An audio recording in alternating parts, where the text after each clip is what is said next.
Okay, here case study number 2. This is the school building being built here in Rochford, and you can see the piling rig in the far ground there, which is about 25-30 meters tall, and the actual building is only 2-story high. So the foundations in this case are actually deeper than the actual building. They're using reinforced concrete piles. You can see the beginnings of the ends of them there rather, and the excavation plant levelling it off for the next series of piles. There's a series there and a series here. Pile foundation, and on top of the pile foundation there'd be ground beams cast on, and actually just in the middle there, in the caged area, you can see the cages of reinforcement steel being made up to form the beams that we place, the reinforced concrete beams which we place on top of the pile caps. Okay, there's a pump here in the middle, obviously excavator here, and you can see the high vis and the various safety elements. They've safety capped the top of the piles off with little safety beads, and I think for the moment that's all we can see. You can see the reinforcement leaning against the fence over there, ready to be made into cages for the beams, pile cap beams. What else can we see? In the far ground again, excavation equipment there digging down for services such as pipes for gas, water and electrics, and possibly for access and a slightly reduced level access route for more machinery to have access to the site.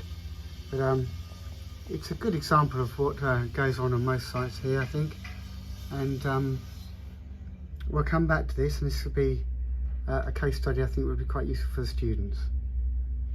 Okay, this is the school building part 2, and you can see here the piled caps or pile beams in place. Some have been in preparation with reinforcement here, and to the side here you can see the concrete that's been poured into the reinforced concrete cages to form the actual ground beam. And the ground beam here, you can see a network of them, will be the support to the main structure and the columns coming up to support the building itself.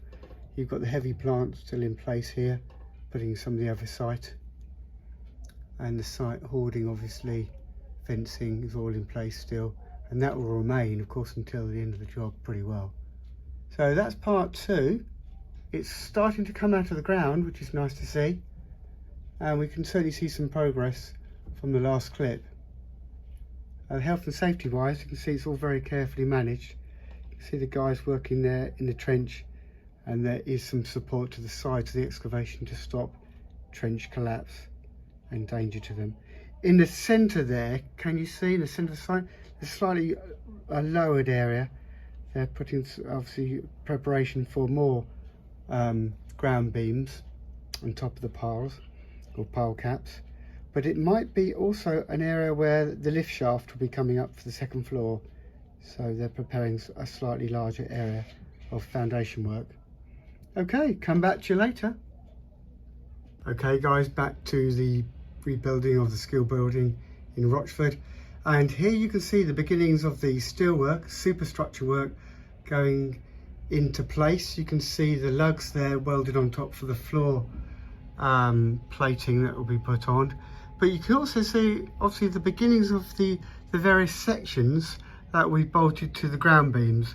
And as you can see on the ground beams, you can see little yellow dots, and they are the bolting positions for the columns that will be obviously put in vertically. The beams are lying alongside, they're slightly deeper in section, just further on in the site there, and the guy there is just lowering it very carefully in the jib.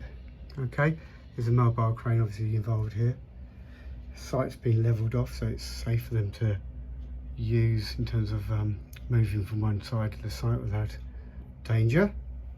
But very interesting to see it now coming out of the ground, and as I say, the substructure being connected in effect to the superstructure. So come back to you later on this one.